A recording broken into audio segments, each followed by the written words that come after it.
जय गुरुदेव। एक बार की बात है, बारिश का मौसम था और बारिश के मौसम में कुछ साधु महात्मा अचानक कबीर साहब के घर पर आ गए।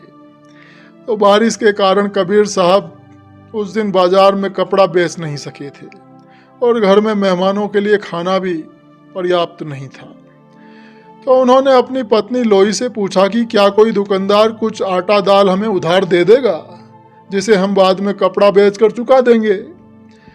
तो एक फकीर जुलाई को भला कौन उधार देता, जिसकी कोई निश्चित आय भी नहीं थी। तो लोई कुछ बनियों की दुकानों पर गई, लेकिन सबने आटा दाल के नगद पैसे मांगे। तो आखिरकार एक बनिया उसने उधार देने के लिए हामी भर दी, तैयार हो गया।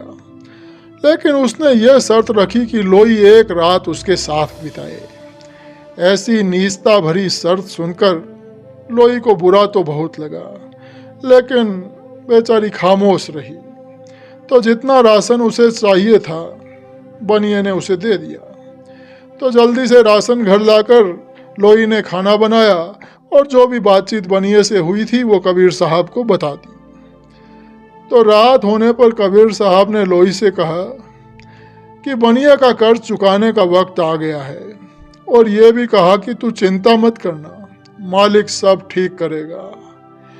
तो जब लोई तैयार हो गई तो कबीर साहब बोले कि बारिश हो रही है और गली कीचड़ से भरी है, ऐसा करो तुम कंबल ओढ़ लो, मैं तुम्हें कंधे पर उठाकर ले चलता हूँ।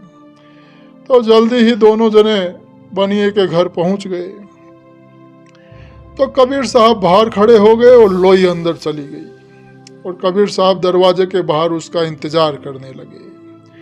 तो लोई को देखकर बनिया बड़ा ही खुश हुआ और जब उसने देखा कि बारिश के बावजूद न लोई के कपड़े भीगे हैं और न ही पांवों पर कीचड़ लगा है, तो उसे बड़ी हैरानी हुई। तो उसने लोई से पूछा कि क्या कारण है कि कीचड़ से भरी गली में से तुम आई हो, फिर भी तुम्हारे पांवों पर कीचड़ का एक छींटा भी नहीं है। तो लोई ने जवाब दिया कि इसमें हैरानी की कोई बात नहीं है, मेरे पति मुझे कंबल उठाकर अपने कंधे पर बिठाकर यहाँ लाए हैं। ये बात सुनकर बनिया दंग रह गया। लोई का निर्मल निष्पाप चेहरा देखकर वो बनिया ऐसा प्रभावित हुआ कि वो उसे देखता ही रह गया।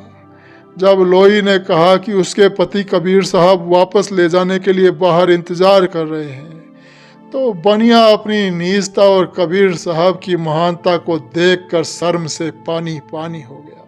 उसने लोई और कबीर साहब दोनों से घुटने टेक कर माफी मांगी। तो कबीर साहब ने कहा कि उठो मेरे भाई, लाखों में शायद ही कोई एक आधा जीव होगा जो कभी रास्ते से भटका न हो।